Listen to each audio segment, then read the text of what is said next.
One of the best pieces of home design advice I can share, especially for anyone living in an older home, a mid-century home, for example, is do nothing. That is, try just living in it for a little while before you dive in and make major renovations. I know, sometimes that isn't practical, but wherever it's possible, I find that my clients, my students, my friends, myself really benefit from getting to know the house a little before deciding what to change. Don't take my word for it. This is one of the best tips that Susan Halla is going to share in more detail in today's episode.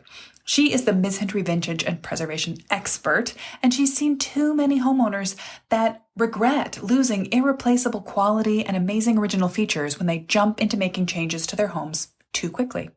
We're going to dig into that and then share a little early spooky season tour of the horrors we have both seen, all the worst mistakes people can make when updating, quote unquote, a mid-century house to...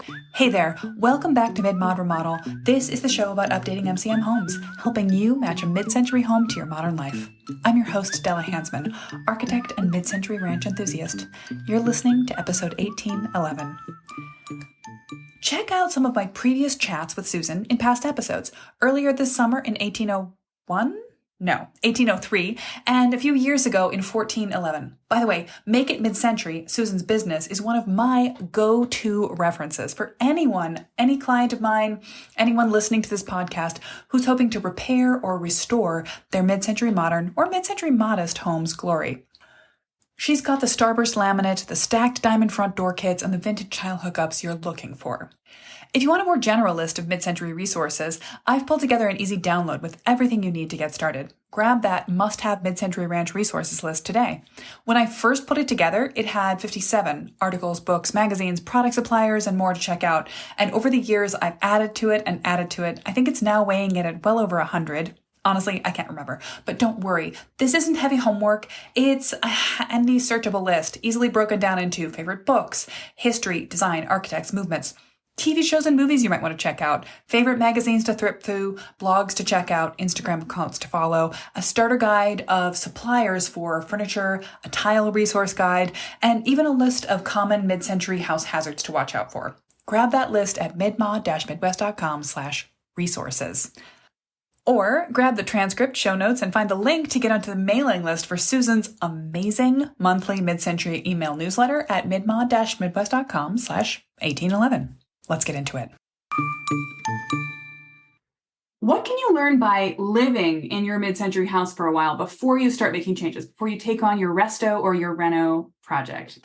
I think we're both going to come down on that, yes, you should, side of this, but what do you think? Should someone live with their house for a little while before they jump in and start making changes in an ideal world? Yes, definitely. And I know it could be an unpopular opinion because, like, for example, if you have to refinish all your floors, totally understand. Yeah. If you're just refinishing them, do that before you move in because that is a complete nightmare if to try to live through. But if you're just doing something like painting walls or something, something like that, you can do that when your furniture's in. It's no big deal. Push everything to the middle of the room. Throw some drop cloths over it. You'll be fine.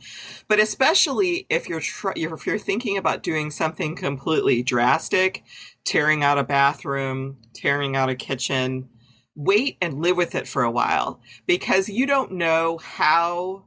You are used to wherever you came from. Yeah. Your kitchen setup and your work triangle, you may be so used to that you want to recreate that in your new house.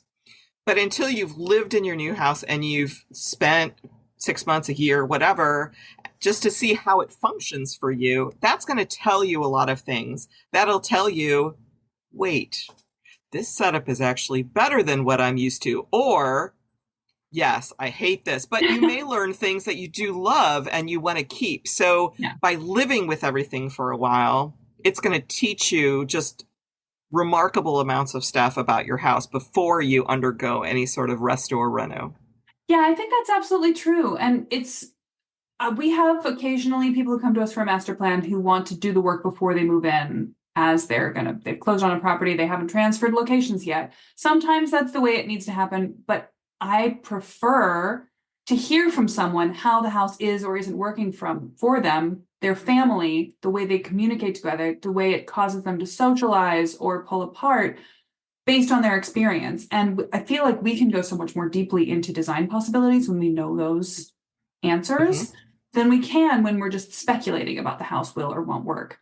And you made me laugh when you said, just give it a try because it's what you're used to, because I don't like change. So anytime I have to Nobody does. upgrade a product or, like I just had to get a new Fitbit because the battery was dying. And somebody asked me, so how do you like your new Fitbit? And I was like, I hate it because it's I might like it in a couple of weeks. Ask me then. But right now I hate it. And that's just inevitable. So I've learned that about myself. It doesn't mean I'm going to get rid of it. It just means I need to process it.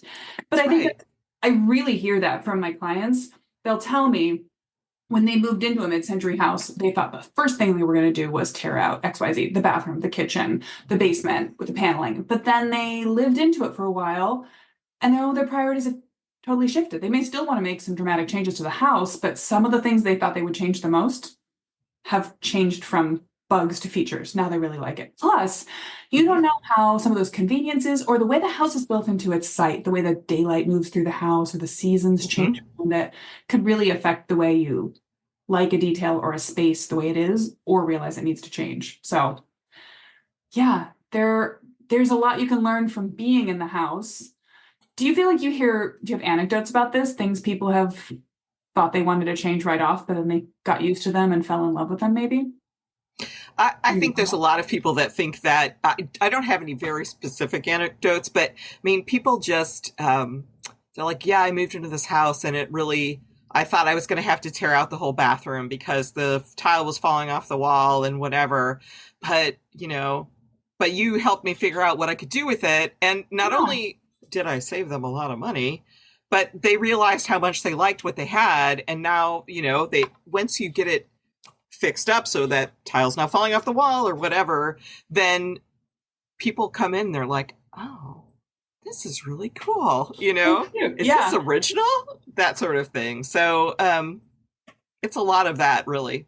And that's so important too, because sometimes people will walk through and see something as maybe just dingy, or certainly if it's got a repair, a maintenance problem, they will address it as this needs to be replaced, which from a contractor's perspective is often easiest, tear it out, start fresh.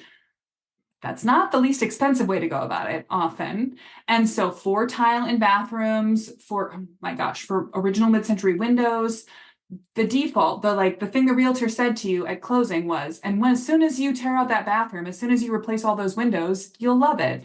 But I think it's best to try not to go in and make those changes right away. And then again, to think of it from an architect's point of view, when people sweep through and make a bunch of those changes right off the bat, A, they might regret losing original mid-century quality, and B, they've lost the ability to get a 2-for-1 out of a repair or a change later, because when you've just replaced every window in the house or torn out and replaced the bathroom, then you don't want to think about shifting the layout. You don't want to think about how opening up a space might require a different arrangement of windows. Mm-hmm.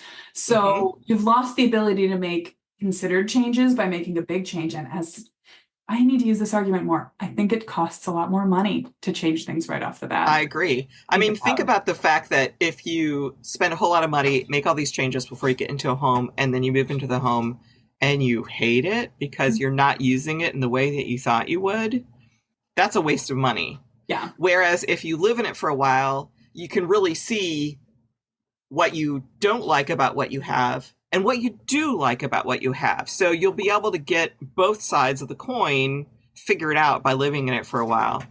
And before anybody complains, I know Della doesn't have kids and my kids are out of the house. So I completely understand that living through renovation stuff with kids is terrible. Yeah. I get it. But you also want to be mindful of your pocketbook, and this is one way to be mindful of your pocketbook. It really is. Yeah. I mean, you're going to see what are the biggest priorities. And that's one of the biggest components of the work that we do is giving our clients options and then letting them choose which options match their priorities the most so that we can pick a project that matches their budget, which of course, you could do the coolest things everywhere. And I don't know how that gets financed, but when you have to make a real world decision, you want to think about what are the areas that are rubbing against your family life the most? And what are the areas that are neutral or fine, or you love them, that you figure it out by living with it. So Right. And I want to say one more unpopular opinion, and that is the fact that while we are all, if you have a mortgage, you're paying on a mortgage, and this is your house, right? mhm. But chances are your house is going to outlive you. So, really, you need to think about the fact that you are a steward of this house. Yeah. Somebody lived in this house before you, somebody will live in this house after you. And if you rip out original details, they're gone forever. Your Yeah. chances of being able to recreate some of those original details are really slim to none. So just consider that. And I know with the amount of money that you're putting into a house, you don't want to think about the fact that you're just a steward of it, but you're basically loaning this house for a while. You're paying on it, and you're going to get, one would hope you're going to get your money back when you sell eventually. So maybe an unpopular opinion, but that's my thought. Well, and that, I don't often put it that way, but I think I really do think of houses that way myself. And I'm an architect who really cares about my clients. I really care about their personalities and their preferences and how they live in houses, which, not to throw stones, I think not every architect is as interested in the way the clients that they have live in their houses. But I also feel like I'm a little bit an advocate for the house, and it's whatever mid-century quality it still has. That's something that we can't necessarily put back. It's very hard. It takes a lot of work and Mm-hmm. effort, if it's possible at all, to restore, to preserve, to put it back how it was, to recreate rather than preserve. But if it's there and it's not bothering you, certainly don't change it. And try not to be the first person that changes something. Try not to be the first person that paints a surface or removes something that was original to the house. If it can be preserved, leave it for the next people. And I do think that, honestly, this is one thing that as time goes forward, for all houses, we have more and more of an appreciation in historic house styles the further we get away from them. And Mm-hmm. mid-century houses are just going to become more, mid-century is trendy right now. There's that. But it is just also going to become more historic as we go on in time. So people are going to continue to appreciate these details more. The more your house has them, the more when you pass it on to the next people, you are rewarded for that care in your resale value. So it's a nice sense of like the continuity of mid-century history. Exactly. What should you not do for your mid-century house? So there are some things that we watch renovation shows and our neighbors and people who put their houses up on Zillow due to mid-century houses that make us absolutely cringe. Let's talk about them. What should you most not do if you're trying to make good choices for a mid-century home? Do you have a most pet peeve of? I think we both have a most pet peeve, Della, and that would be painting your brick. Oh my God, do not not paint your brick. do not You paint your cannot brick. you cannot unpaint brick, and Yeah. by trying to remove paint from brick, you will ruin the brick. Yeah. So do not Yeah. paint brick. As a caveat to that, try not to paint any previously unpainted surface. And I don't say this to make light of it. It is, however, more possible to remove paint from woodwork in the future. Or if you find yourself in a situation where someone has come in and been heavy-handed with a paintbrush in your house, you have more optimistic possibilities of getting the paint back off paneling or doors or trim. But yeah, there's no unpainting brick. So please don't be the person that puts paint onto it for the first time, because not only can no one ever take it back, but you have started the clock on the downfall of that brick. It's not going to last as long. It's not going to last very long with paint on it. It's going to have moisture issues. It's going to have humidity issues, possibly mold. It's going to spall. Yeah. I was going to say it can lead to health issues for the people in the house. I mean, it really has cascading negative effects. We aren't just saying this because it's a style thing, brick, sure. But yeah, it is a style thing, but it's also a structure thing, and it's a health quality thing. So I just feel like anybody who's recommending, why don't you give it a nice fresh coat of paint? Isn't there some liability around that? We need to be able to stop people from giving this terrible advice. How can we exactly? I think so. And you and I try to do that very often. Yeah. But, we're only two people. So jump on that bandwagon. Yes. Tell your friends and family, don't paint brick. This is the topic that will make you very unpopular at your next dinner party. Spend the entire time talking about why it's a bad idea to paint brick. We'll put evidence in the show notes below, or in the comments. But what else is there? Okay, there are some obvious design moves that are just associated with other eras. To me, anything brushed nickel chosen for mid-century house. I Mhm. know I've had some people with original mid-century houses that have brushed nickel that's original to the houses, but it's so rare. And what you're going to find today, it never works. Have you ever seen brushed nickel work in a mid-century design? Not really, but it at least disguises itself a little bit better than, say, a gold or the newest hot topic, black. Yeah, yeah. Those are also just not ever going to feel like they fit, and they're not Right. going to wear in. One thing I think people sometimes do with with the best of intentions is they think, oh, I've got brass doorknobs. So I need new doorknobs. I'm going to go to the supply store and I'm going to ask for brass.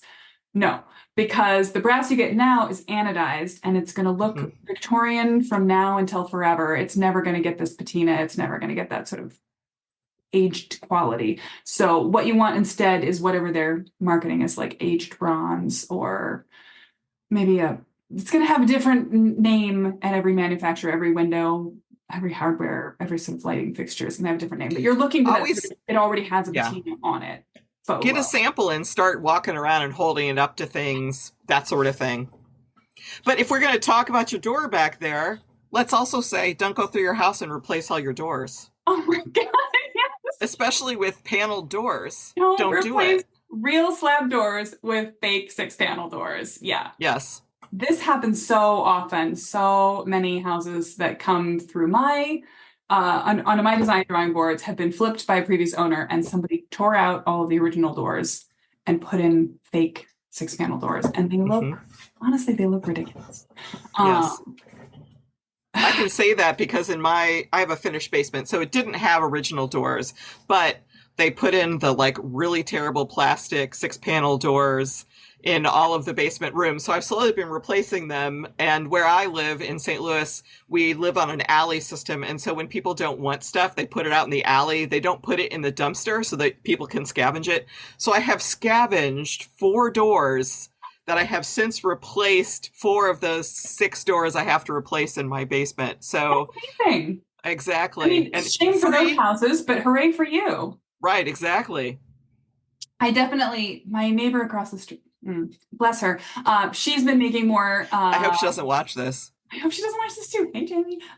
She's been making choices for her house that are not as mid-century oriented, and every time she puts something out on the curb, I really strongly consider just like running over and taking it. I have way too many building supplies in my basement, so I generally don't. But yeah, I'm always sort of looking around the neighborhood when people do a basement clean out project. I'm like, ooh, those random unfinished pine board shelves. That's really good old growth wood. I want that. So I have a Yep. stack of lumber in my basement that's about shoulder high at this point. No plans And for it. that's the reason what you just said, the old growth wood, that's another reason to be like very careful about replacing things in your home with new modern materials because new Yeah. modern materials, hey, we're both architects. We build new stuff all the time, but I will say new materials suck. It's not the same. No, pine board for pine board, slab door for slab door. Now, I still recommend if you have to replace your doors, you go to the lumber yard and you Mhm. ask them for it's going to be their cheapest, their custom, semi-custom slab door. You won't do it in pine anymore. It'll be a maple or a birch probably for Mhm. great quality. And then you try to stain it as close to the amber shellac as you can get. That's what I did in my basement. And it's medium, it's better than nothing, but it's not original. So yeah, I guess what's the bottom line of what not to do is if you've got something original in your house, try not to remove it from the house. See if you can repair it, see if you can restore it, see if you can repurpose it, if Mhm. nothing else. But yeah, try not to take old growth wood and cover it with paint or throw it out entirely. Or if all things are like, I'm going to do this, I don't care, I'm going to do this, take that material somewhere that somebody else can use it or store it. So, for example, my parents live in a mid century house and they had a set of doors between their dining room and family room, and they're getting up there in years and it's harder Mhm. to get around. And so they took them off, but they're up in their attic. They're ready to be reinstalled for the next owner of the house. So they're still Nice. there. But like I have taken things like when I have seen somebody put out a pink toilet in the alley, I have taken it to our local place called Refab, St. Louis. Shout out to Refab, because Oh, they have all kinds of things like that. But even your local Habitat for Humanity, there's places that will take these old materials. Do not send them to a landfill. yeah. You're contributing to, you know, the further degradation of society. Yes. Take them somewhere that somebody can reuse them. This is a morality what not to do. Don't dumpster that stuff, donate it. And that might be posting it as a free cycle thing. Facebook Marketplace might help connect you with someone. Sometimes people will sometimes pay you for this stuff, or they will certainly come Mm-hmm. into the labor of removing it for you. But if you've done the labor yourself or your contractor has, drop it off at your local material recycling center, please. Someone will be overjoyed to find it and put it back as the missing piece in their basement door set. Exactly. What other red flag materials? Oh, let's talk about countertops. Since you have a wonderful countertop option, what are the countertop options you least like to see show up in a Zillow listing? Do not put granite countertops in a mid-century home. Yeah. You may be able to get away with a marble. Mm. I have seen some marble in mid-century homes. They tend to be earlier mid-century homes, and they tend to be very high-end mid-century homes. Yeah. I mean, marble So, has been a fancy material since forever, so modernism right. too. But granite was never in a mid-century home, should never be in a mid-century home from here until kingdom come. Do not do granite. Now, I will say modern materials such as a quartz countertop. Yeah, I mean, because just don't get anything that has like weird fancy OGs on the edges. Make Yeah. sure it's something that's very square nose, rectilinear, pretty plain, isn't trying to be something it's not, Yeah. that sort of thing. Yeah, actually, that brings us, we can list materials all day long, but something is also really important about what not to do, and that is not to have those overly ornate shapes. You know, anything that's got a fluted Mhm. profile is not going to be the right choice for a mid-century house. So that goes for door trim, window door, crown. Well, you wouldn't put crown molding in a mid-century house unless you lived in Australia, but baseboard trim. Unless you're in a mid-century like colonial revival. Yes. And you'll find it. Yeah. So again, flipping back to our conversation from a while ago, we were talking about not everything mid-century is mid-century modern. So, but I still think even for a mid-century traditional house, you're going to see this sort of clamshell, this ranch trim. You're Mhm. not going to see this sort of little ornate multiple detail, the colonial base, even in a colonial style modern or a colonial style mid-century home. But yeah, for countertop edges, they're going to have a catalog book. If you go with a solid surface of like 12 different edge profiles, you pick the squarest one, or maybe a half circle. That's it. Door and drawer fronts, slab doors, slab cabinets. Or the slightest eased edge that you would also see in mid-century, but you're not going to see a paneled door on a cabinet in mid-century. Just not going to happen. Doors. No, right. No, little curvy top trim pieces. So, and if you have glass in your cabinet, it's going to probably be a reed glass or a clear glass. It's not going to be like a seed glass that looks like antique glass or something like that. Yeah. Yeah. When in doubt, play it simple, and simple shapes. You know, some of them they can still be very playful, like the atomic clock on your wall there, but they're going to be made out of geometry you learned in kindergarten, not the sort of scribey complex forms. Swirly things. Yeah. Yeah. Let's see, what else? I'm sure we could think of some more things. Well, I'd say anything farmhouse. And one thing that is so popular, and it blows my mind, we have done unpopular opinion before. This is my unpopular opinion.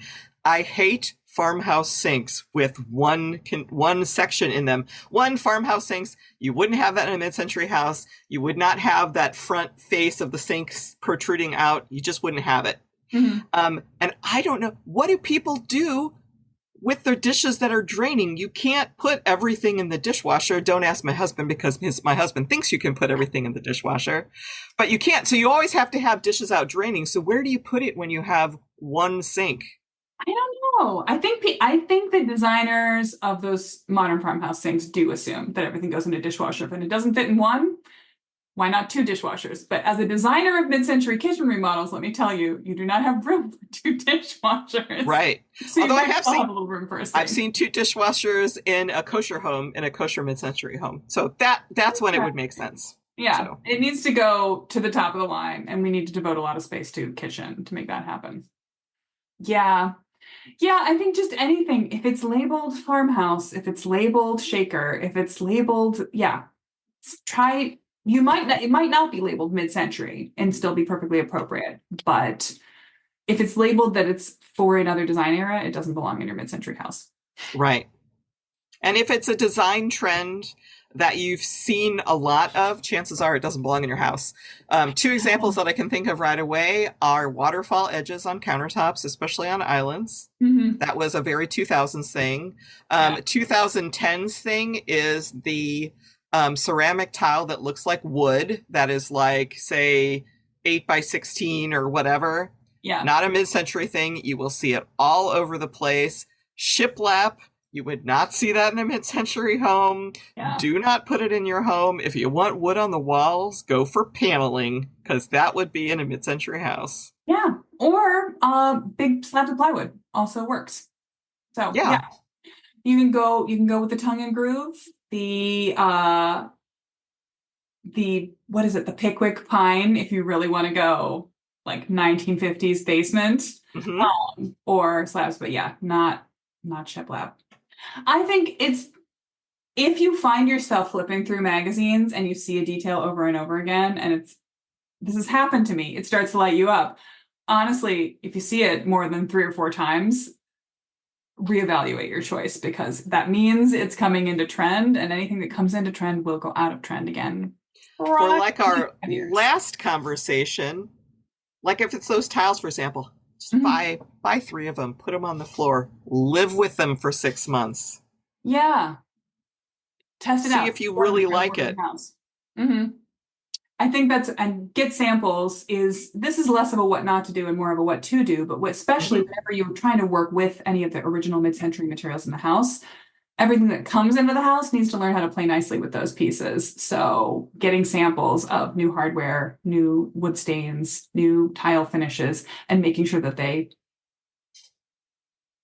look better in the presence of what's original, and they make what's original look better. That's the goal you're looking for. And that's also a good way to think about color as well when you're looking at wall colors or fabric colors or any kind of material. Another big trend, don't do this, and it has to do with color. Don't stain your wood floors dark brown/black. 1, it shows all the dirt, so why would you do that? But 2, you wouldn't have that in a mid-century house. Yeah, and this is maybe more borderline, but I feel like a lot of people also strip the warmth out of their original floors and go to a cool stain, and I can't say that's wrong. And I know people worry that their houses are going to be dark and they want to brighten them up by lightening up the floor, but where possible, you just want to stick to that warm honey, that amber. A shellac type finish, because back in the days, we didn't have, what can I say, I was not born in the 1950s. I may be old, but I'm not that old. Yeah. But we didn't have polyurethane back then. So you wouldn't have polyurethane floors. You would have had probably shellac or something else, and that's where that warm amber color comes from. Yeah. Which can be problematic. It can respond weirdly to light or to water and things like that. But I think when you're refinishing floors, which what we said at the beginning of the previous chat was you might refinish all your floors before you move into a house. That is actually a moment when you're most likely to make a non-mid-century choice, because you have not leaned into and loved into the mid-century nature of your house yet, perhaps. So I don't know if we're going to catch anybody in this moment, but if your floor guy is saying, you know what everybody's doing these days, staining their floors really dark, time out, pause, don't do it. Don't listen to contractors generally. I mean, sorry, contractors, but I've worked with a lot of you. Yeah. So. I think you can get everybody's opinion, but at the end of the day, you got to listen to yourself. And you, as a listener to this chat right now, are probably someone who's more into mid-century than any of the construction people, the experts in doing, that you're talking to, and therefore you are the arbiter of what's the most mid-century choice, and stick to your guns. Exactly. And listen to your house. Listen to your house and listen to your own preference for mid-century. I think that's a great way to wrap it up. What not to do? Don't take advice from people who don't like mid-century as much as you do. Good point.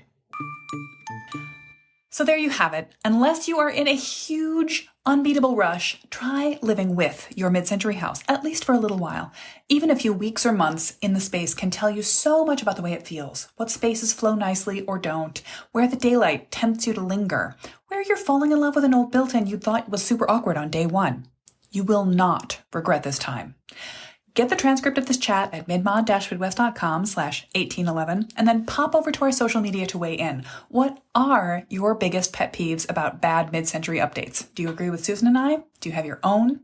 Susan and I want to hear your thoughts. You'll find me at midmod-midwest and her at Make It Mid-Century on Instagram. Catch you next week for another history deep dive with Adam Stevens. Till then, enjoy living with your mid-century home.